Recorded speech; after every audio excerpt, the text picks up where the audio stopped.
Welcome back to the iTest FC. I'm your host Arjun, and what an amazing response we got to our last episode. So, thank you so much for tuning in. Your support really means the world to us. Now, as for today, joining me, we have someone who still thinks that Old Trafford is the theatre of dreams, a proud Manchester United fan, someone who's been on the podcast before. Nishant, welcome back. Thanks, Arjun. I'm very happy to be here and ready to prove that I have more football knowledge than the two of you combined. Maybe historic knowledge. But we also have Samarth, who's back on the podcast for the first time in 2025. Someone who has an excellent track record with predictions. Samarth, welcome back, dude. Happy to have you back. Dude, so happy to be back. So happy to see how the podcast is growing and especially the last episode. Keep tuning in, guys. Happy to be here. This time with a little more command than last year because what a window we've had. Favorites going in, and let's get it started. Yeah, let's get it started. We're covering quite a few things. We're covering top four, top five, actually, because now there are five teams playing in the Champions League. Who's getting relegated, the overachievers, underachievers, top assist, top goal scorer, signing of the season, and a surprise. So let's start with the top five. Now, Samarth, you and I both have dog in this fight. Um, our teams probably are going to finish in the top five. So I look here to Nishant, with all due respect, as someone who is going to have an unbiased opinion, who's going to be the moderator. So I want to hear your pick on who's going to be fifth to start off. I like how you straight up started with we both have a dog in this fight. As if United is not even in contention for like top five, top six, nothing. It's not that bad, dude. United are still ninth. They're still above City as we speak. 1 month in, dude. But I see where you're going with it. And if again, from a very non-biased, neutral perspective, if we're starting with five, I feel like it's going to be a toss-up between City and Tottenham for me, and I feel like Tottenham takes fifth. Okay. Interesting. Do you think the same way, Samarth? Do you agree? No, I don't agree. I was really between Newcastle and Spurs, and as much as I love Thomas Frank, the positive is Thomas Frank. I think he's a brilliant manager with a vision. The only bad part is that he's the manager of Tottenham Hotspur. So, they've had this entire like gallery of outstanding managers and Contes and Mourinho's, etc.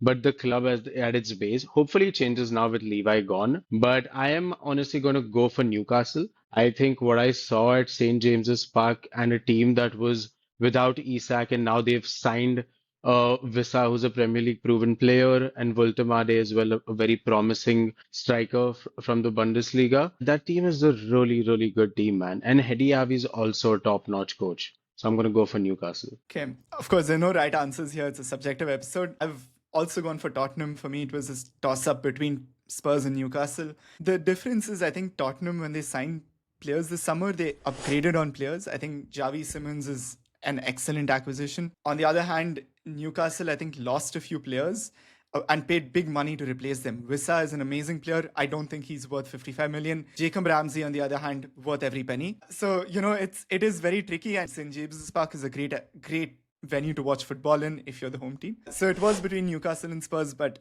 I went with Spurs for fifth. Now that we have that out of the way, let's go top four, 4, 3, 2, 1, right? So let's go in that order. Fine, Samarth, you can start as the reigning champion. So I think fourth, I'm going to go for Chelsea. I think Chelsea are pretty good this year. And then I'm going to go the top three. I think kind of you get to piece your puzzle. I think actually this year City is third. Like I think that would be the cold take that I think City is Liverpool and Arsenal are kind of a notch above City. Hopefully that stays that way. I'm going Arsenal second and Liverpool first. So Fair those enough. that's my prediction. I'll hear yours and then we'll get into it. Well, I actually want to know what Nishant has to say, again, as unbiased before I go with mine. Unbiased, I think it's City fourth. There's a bit of a hot take there, but I do believe City are going to be between third and fourth. Liverpool third. There's reasons for that as well that we can get into. Arsenal second, because I just feel like Arsenal are always they're never first, they're never third, they're always second. There's just something about them that I just feel like they're going to finish second. And for me, champions actually going to be Chelsea. And I have a theory there as well. Okay, there is a lot to unpack. So let's start with the craziest, right here. Let's start with the craziest. What are you talking about, dude? Yeah. Which one? What was the crazy part? Was it City fourth or Chelsea first? Chelsea first is definitely crazy. Crazier, yeah. Like that's the crazier So I would actually like to hear some sort of thought process behind that. They're playing a very different brand of football compared to every other team. And I see it as a project that they've been working on for 3 years. I remember exactly Anand, when you guys put out your first episode, you guys literally looked at each other and were like, what the fuck are Chelsea doing? Why do they have 25 players? Everyone called them crazy at that time. But I was looking into it, and it just got to do with the volume of football that players have to play. The Premier League players have to play every year, every season, and that number's only been going up. It's going to go up even more this year with like African Cup of Nations and preparation for the 2026 FIFA World Cup and all those things. They have, in theory, at least on paper, if not the most skilled team, at least the squad with the most amount of depth. In terms of just the number of players that they can rotate, to keep their squads injury free. It goes into a deeper conversation that Arjun and I were having earlier as well about game states and how you need to prepare different lineups for different situations at different points in the season. Just because it's a project that I see that's been in the works for the past 3 years, that now you're seeing the sort of polished version of it. If they can get everything in order, if they can line everything up properly, somewhere around November, December, you will see a very, very well-rounded squad that has more depth than any other team. And I feel like that's the exact moment in time where they kind of switch gears and hit Liverpool where it hurts the most, because Liverpool is going to lose a lot of players to African Cup of Nations and whatnot, Salah being the most important one, and a few others as well. And I feel like that period, that November, December, January period, is when players will be returning, won't be as fresh, kind of fatigued coming back from international football. Chelsea has the equipment to deal with that no other team does. Okay. That's my theory, and it's purely technical. It's not based on skill. It's not based on just that they're the most talented team on the in the league. Just based on the fact that they've calculated the need to have squad depth better than any other team right now. So this is something which is very interesting as a topic because squad depth and availability, all of that is extremely important. At the end of the day, you still have 11 players playing on the football pitch, and the 11 that Chelsea have are, at least in my eyes, not on the same level as the 11 that Liverpool, City, and Arsenal have on the pitch. They have a great manager who can play in different game states and tactical styles. But if you look at the fact that they've spent a couple of billion, I don't think the first 11 reflects what they've spent, which is why I find Chelsea being put in those positions a bit crazy. But yeah, you have seen crazier things in football, and this is subjective, so anything can happen. I want to know why City fourth. Another interesting question, and I think it's for the exact reason why Chelsea is first. I think they haven't calculated what it takes to have a team that can essentially run a marathon through the entire season. They've lost key players. They've lost De Bruyne, Silva, and a few others. They haven't been able to fill that void. You're already seeing cracks in their armor. What, 2 games in, you've seen that they can be vulnerable. They haven't prepared the succession properly. They were the inheritance that comes in when you have the changing of the guards, bunch of players leaving, and then finding the right finding the right squad to take the team forward. They haven't done that. You have an aging squad. You have some young talent, but not the kind of talent that it takes to win the Premier League. And again, not enough depth. I feel like, they're going to have a good season, consistent season. It's not like they're going to bomb every game. It's not like they're going to bottle important games. I see them as being fourth just as a result of dropping a few key games, a few important games that really matter when it comes to placing themselves higher up in the table. That's where they might lose out to teams that have calculated what it's going to take to win the season upfront. Right. So you're saying it's going to be like 100-point season to win it, kind of. Yeah, and it's going to come down to what you were saying earlier, right? I don't think you need to play the flashiest football this season to win. I don't think you need the most talented team to win. I think you need a team that can sustain itself over time. Yeah, I also agree with you. So my four, and then we can discuss the top two, because I think you'll know what I'm going to say.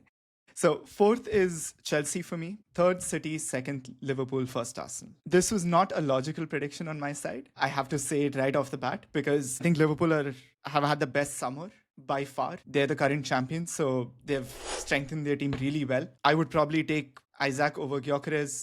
I think Wirtz is one of the best number 10s in the world right now. Kerkez is one of the best left backs in the Premier League. I've said that multiple times in the podcast. Jeremy Frimpong, I've written articles about players to watch out for in the Bundesliga, and Jeremy Frimpong has been one of those players. So they've had an incredible 10-on-10 window. What I'm basing my opinion on is what professionals have said. When we've had Ernesto Valverde playing both Liverpool and Arsenal. What he has said is early in the season, Arsenal have been playing at a higher level compared to Liverpool. Some of the managers in the Premier League have said that as well. Daniel Farke has said that after the Leeds game. So if you look at some of the managers who are actually playing against Arsenal, that's what they're kind of trying to tell you. So I'm just going by what people are saying within football. Also, another fact is Liverpool have not had an out-and-out striker for a very long time, and Isaac is an out-and-out striker, and that might influence Salah's role. That might change how Wirtz plays. Defensively, I think they don't have too much cover because they missed Gehi on the last day of the window. So I think there are some holes, but again, this is me as an Arsenal fan feeling really happy that for the first time that I can even remember that we have actually plugged all the holes in the squad, which, last season you see when the board didn't back the manager, what could happen with the squad halfway through the season. I don't think that'll happen again this year. So that's where I stand. Samarth, Okay, why so do you think Liverpool are going yeah, to win? I'd like to come in because there's a lot of discussion. So I'd like to so firstly for Nishant's Chelsea point, right? I feel like that exact theory can be applied to Arsenal. I think the explanation you gave actually works for Arsenal because Chelsea is a project that 3 years ago and today it's actually a completely different team. So it's not like you're building on with the same players and adding to that. I think Arsenal have done that. And Arsenal, in my opinion, are the most stable squad right now. Like, as you mentioned, Liverpool debatably had the best window. They certainly had the flashiest stars among everything, but the work that Arsenal have done this summer is also insane.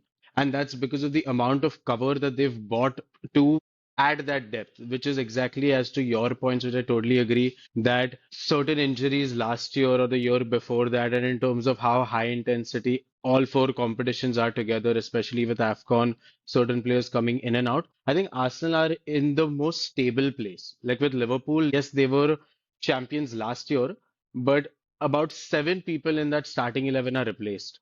So it's a team of, I would not call them Galacticos just yet, but it's a team of a lot of shiny stuff and a lot to prove. And it's the same narrative that Salah has had, right? That let's judge these people after they play. They have the quality, but they need to prove themselves now. So I think Arsenal has the most stable squad in terms of City. I think they're somewhere in the middle where I think they have filled in those holes as well. Like I think Reinders is a very, very quality player.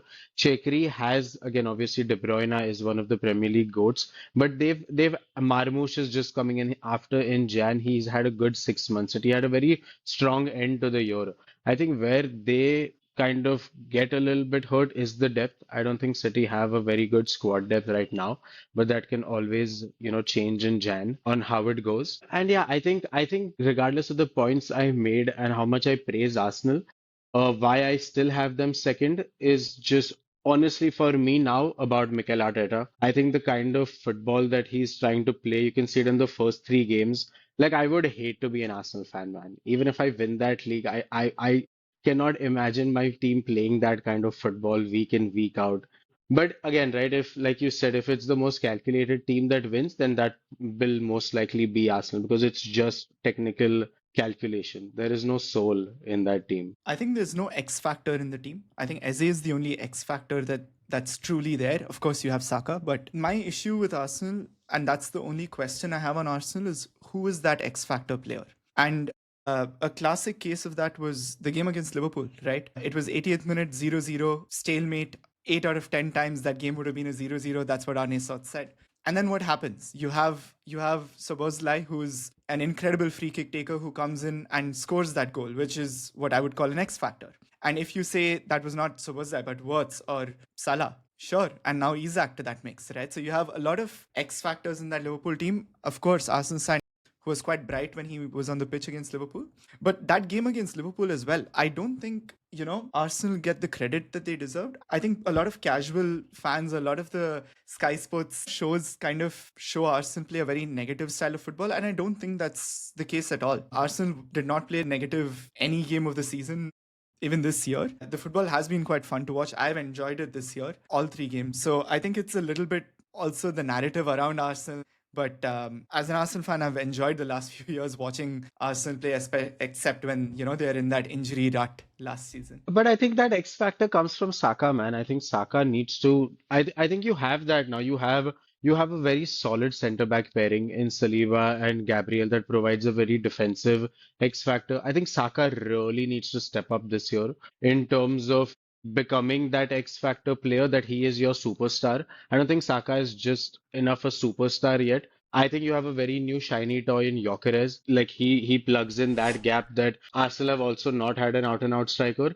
So I think I expected this conversation to go this way because you have uh, me saying Arsenal will win it, you saying Liverpool win it, and Nishant unbiased saying Liverpool's going to win. Nishant unbiased saying Chelsea's going to Chelsea, win. Chelsea is gonna win. I think he just didn't want to get involved in these discussions. But No, it's gonna be very interesting to see when we come back to this episode at the end of the season. I mean, yeah, I we should can't wait definitely already. do one. Hmm, for Yeah, sure. let's talk about a couple more team related predictions. One with the overachievers this time. So who do you think is going to achieve more than what you expect them to? Nishant, let's start with you again. I forgot where I placed Everton in my standings, but I feel like they're going to overachieve. I feel like this is going to be their season to either snag European football, even if that means Conference League or whatever. Maybe even if they're lucky Europa, but I definitely feel like they're laying low, but they're building a very consistent team that once again can play through the season. They don't have the headache of competing for 4 or 5 trophies. At best, they're competing for one. They'll be able to sustain themselves throughout the season pretty well. So what they need is just yeah, to avoid dropping points in key games, and that'll get them a very solid sixth, seventh, maybe fifth finish if luck favors them. That's going to depend on a lot of luck. That's going to depend on a few teams blowing up. But if they can just manage to just win a few key games, avoid defeat in a few important games, they'll luck out and they might just end up with European football. And if they're very lucky, then Europa League as well. As a closet Everton fan, Samarth, what do you think? I think you can see why Nishant likes cricket more. But coming back, I think in terms of overachievers, I instead of the usual talking about just top half, I think based on the first 3 games, I'd go with Sunderland. I think it would be a big overachievement for them if they just didn't get relegated. Like even if they fish 17th, right? Like I think everybody expects Sunderland to get relegated, and they've come in and they've played some decent football, man. So I think like maybe a strange pick, but I'm gonna go for Sunderland as my overachievers. Okay, this is very, very convenient because I had a toss up between Sunderland and Everton actually, and I went with Sunderland as well. No way. No way. Because like they've gone the Nottingham Forest route of just buying a bunch of players who are very talented. Yeah. They got Granit Xhaka, who's captain. So I already have a soft spot for the team because of that. And they've played some really good football, as you've said. On the other hand, Everton moved into their new stadium.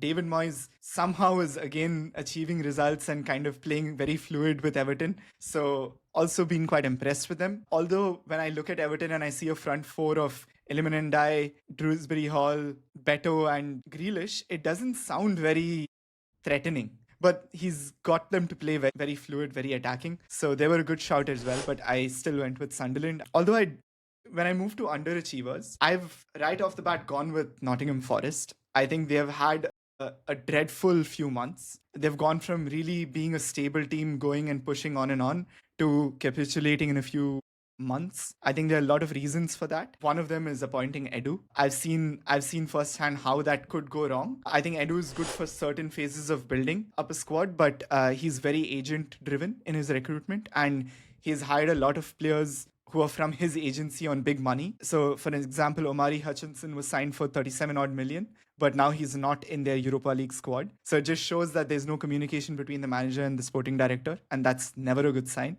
They have sold some players and not replaced them adequately as well. And Nuno Espirito Santo has said that publicly. So it doesn't look good for them, and I think they're going to under massively because of that. What do you guys think? I've gone for West Ham. I think West Ham will get relegated this year. And that would be really sad to see because they've been such a staple Premier League club. But it's just been really poor for them, man. Like Bowen is the only spark in that team. And again, I don't understand why every summer people don't buy Jared Bowen. Like he is such a beautiful Premier League proven winger, and he does not deserve to be in that squad, man. Other than him, I like I don't see any good coming out of West Ham, and I think I'll go for them as my underachievers. All right, Nishant. Me, surprisingly, underachievers are going to be Liverpool. Only because anything outside of them winning the league is like underachieving, right? Given where that squad is, even if they finish second, that's an underachievement. Given the team they've built now, this sort of pseudo Galacticos or whatever you want to call it, it's like if you don't win the league with this team, then after the success you had last season, you're underachieving. So the only reason I place them as underachievers is because that bar is that high. Yeah, if they're lucky, they finish second, and yeah, that's like okay, a small miss, but they might just If finish we're third. In lucky, that case, it's like severely underachieving. Bro, like, honestly, that's very harsh, man, for Liverpool. Like, I'm saying this, and I I can tell agree. you it's Like, very harsh, it's bro. the expectations they set for themselves, right, relative to all the other teams. So I fair do enough agree. It's though. very harsh. But if they finish third, it's a disaster of a season, right? Like, that's how high the bar Yeah, is. 100%, 100%. If we finish third, that would be a massive underachievement. Now, dude, again, I feel like the expectation is there because on paper, if I look right, out of the top 10 attackers in the league, like six are in that team. That's how I see it. Right. All right. Since you said top attackers are in Liverpool, let's go as a quick rapid fire, right? Who do you think is going to end up with the golden boot? So top goal scorer in the Premier League alone. Haaland, I think unanimously we're all going to say Haaland because no other name comes to mind. Even though I feel like City is not going to have a good season, honestly, it's just Haaland because no other player comes to mind. Okay. And top assists. Let's start with you, Samarth. I would go for Salah. I think this year, this is a Mohamed Salah that has come in without anything to prove at all. Like even when he won the PFA award, he said the same thing that I don't care about individual stats this year. I just want to win with the team. And with Isak being there, it's very clear that it's not a Firmino situation anymore. Like this is ideally your top goal scorer in the team. So we saw his creativity last year, one of the best seasons ever in Premier League history, if not the best. And he's got that assist game up with Wirtz there as well. I feel like he's just really gonna shine. There's just too much I there thought you in would say that team words. to not scoring. I think Wirtz will need some time. Very honestly, Wirtz, I'm not worried at all based on even the first three games. But Wirtz is a player that will need a little time. The entire team, the entire structure, I think will need a little time. Salah is going to, this is, in my opinion, will be his last very big year, and then you'll see. I mean, I guess so, right? Like when will the man fade? The legend. It's been 9 years. There's got to be some point, but for now, this season, it's still Salah. All right, Nishant. I think again this is the most difficult one to predict just because we're only 3 games in. But I've put Grealish in there only because of what you said earlier, right? What I've seen so far, based on 3 games, is them playing very fluid football. It's not that I feel like if Everton needs to have a good season, it has to be because of Grealish. That's if it has a bad season, Everton, as expected, 13th, 14th, 15th kind of finish season. So it's basically a lot rides on him in that team. And I feel like if they continue playing the way they play, if they have good games for the remainder of this year, so ending in December, you'll see him sort of. It's a very hot take, but I feel like that might just happen. Stranger things have happened, but I see it happening. But I also want to talk about Salah because I think he's one of those players you can't drop, and the reason is he can make anything happen at any moment, right? Like that's the quality he has for 9 years. He's been doing that. But I feel like at the same time, based on what I saw in the last game, it might be like Samarth said, it's his last year where he can make things happen the way he has been making it happen. For me, it's going to be very interesting to see how Salah's season pans out as well. Definitely a For player in sure. the starting 11, right? Because he has that magic. He can make anything happen any moment, and that's why you can't not have him in the team. He is still very much there, but I don't know. Most assists, I feel based on what I've seen so far in 3 games, might be a bit stretch for him. Right. Fair Fair enough. enough. I think it's not a crazy take to say Mo Salah as top assist. Let's go with signing of the season. I think it's been an incredible summer. A lot of teams have strengthened in good positions. We have touched upon Arsenal, Liverpool. So I'd go ask you right off the bat, Samarth, who do you think is the signing of the season this summer? Gotta be the man, Alexander Isak. I think once he hits the ground running and he's up to speed with his fitness and it works, like he's gonna set the Premier League on fire once again. And it's just a very hard signing to flop, in my opinion. Like there is so much creativity in that attack that it's going to be really hard for it. It's going to take a Darwin Nunez for him to not be Alexander Isak. Fair enough. Fair enough. It's a huge signing. I think every football fan, like from a top team who wanted a striker, wanted Isaac as the striker. So I understand why you're happy about it. Nishant, Mbuemo for you? No, man. For me, it's Xavi Simons. I feel like just the price they got him at, the quality of the player that he is, what he can add to that team. Not like he's going to win them the Prem or anything. Not like he's going to turn that team around and now they suddenly start challenging trophies. It took them, what, 50 years to get one trophy. But just he can add a lot to that team the way it is right now. I think he fits that team well. They got him on a good deal. It depends on what goes on around him, but he has the potential to, relative to where the team is and the position they're in, add a lot of value to that team. And that's why it would be signing of the season for me.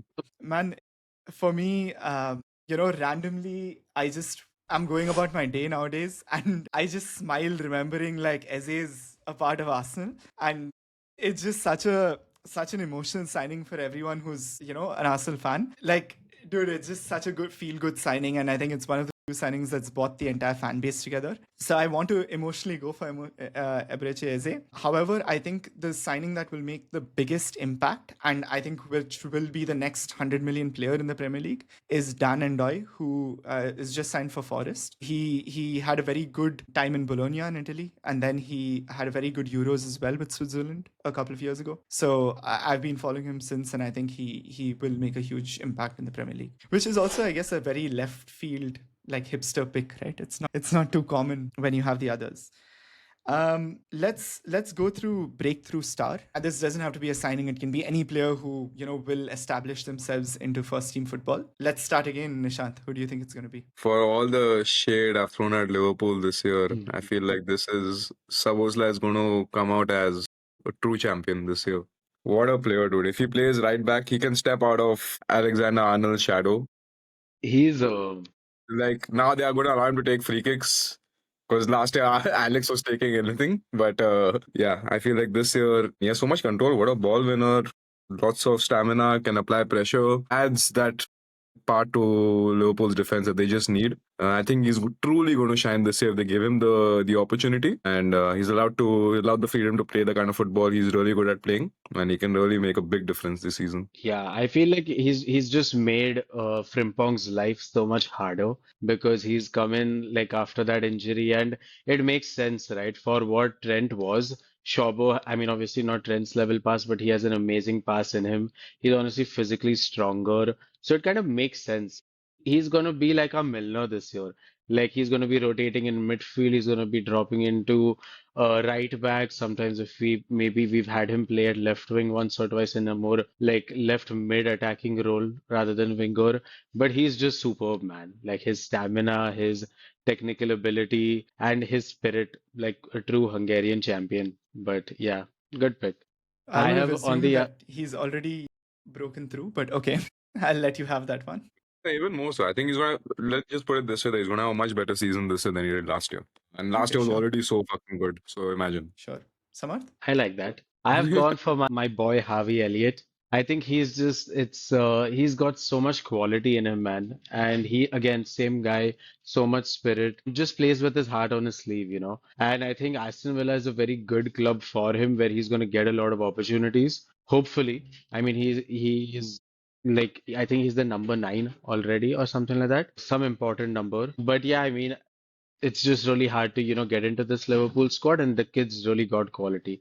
It's also with a little bit of bias because we do have a buyback clause, so I'm hoping for the best. But yeah, man, I all the luck in the world for Harvey Elliott. Okay, fair enough. I've gone for Oscar Bob. He's had an injury-prone start to last season. I think the season before that he ended like really on a high note. And now with City, you don't even know who Guardiola's starting 11 is going to be with City. It changes every few weeks. So I think he will get a good run of games in for Man City, and I think he will prove his worth. He's really talented, and I think he will have a lot of goal assist contributions. I think this year is his breakout year, where people talk about the big names like Savinho, Marmoush, Foden, Haaland, Reinders, etc., etc. People forget Oscar Bob, and I think he will come into its own. All right, I think we're done with most of the categories. I think there's one which is left on relegation. So, do you all have any opinions or do you not care? I don't care, but if I had to, I mean, I named West Ham already. I think there are a couple in the mix where like Burnley is there. Wolves have honestly escaped last year. Wolves honestly is going to be in that situation again. I'd go West Ham, Burnley, and Wolves. Okay. Yeah. For me, it's Wolves for sure. Burnley also.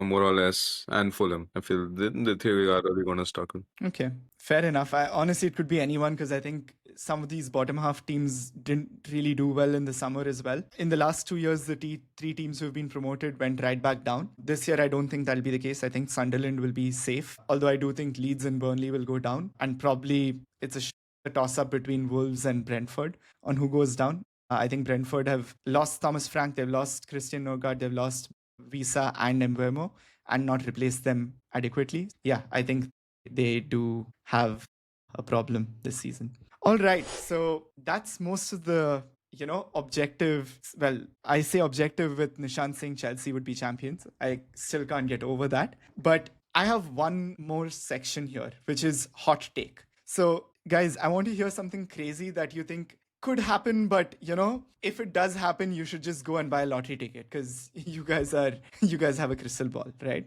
So crazy hot take for you guys. Nishant, you go first. Mine is that, keep in mind we're recording this in the first week of September, that in the next couple of days, West Ham are going to have a real shit game. Graham Potter gets sacked. Frank Lampard gets the call, and then he gets them relegated. So it's not just West Ham getting relegated, it's West Ham getting relegated with Frank Lampard. With Frank Lampard. Lampard. I feel like That's a beautiful storyline you built there. Yeah, I just feel like that's going to happen, man. Like, I think Frank Lampard has a good thing going at Coventry. He shouldn't take the call. He has a chance of getting them promoted next season. Rather work on that. If he makes this disastrous move to West Ham, should that happen, he's in for a very tough battle. The relegation battle this year is not going to be easy. We'll just solidify all our predictions over here that West Ham might just be one of those teams. If you get this has more chance of being right than Chelsea winning the title, honestly. Yeah, bro. Anything has more. Grealish has the chance of getting the most assists more than Chelsea, bro. Uh, but you want to go, Arjun, or should I go? I can go. I think, again, quite crazy. I think Max Dowman will be in Thomas Tuchel's 2026 World Cup squad for England. If there are no questions, we can move on to Samarth. Okay, I'll finally say mine. I'm to continue my Mikel Arteta hate. I think my hot take is going to be that Arsenal win nothing this year. I just don't think the dude has it in him. You know that, right? This is a hot take. Yeah. You just put that in there for us to have a little bit of banter. Just a little lal mirchi that you don't get in Amsterdam. That's my contribution from India. Well, I'm so glad you could come back after 9 months to give this take. But no, seriously though, thank you so much for being back on the show. Really love your insights, although a lot of them have been Arsenal bashing, Arteta bashing. But Nishant, also thank you so much for being on. Really appreciate your insights. I think this is more of a chill episode after something which was much more serious with the gaming stuff. So yeah, look forward to having both of you on again. And thank you all so much for your support for those tuning in. See you next time.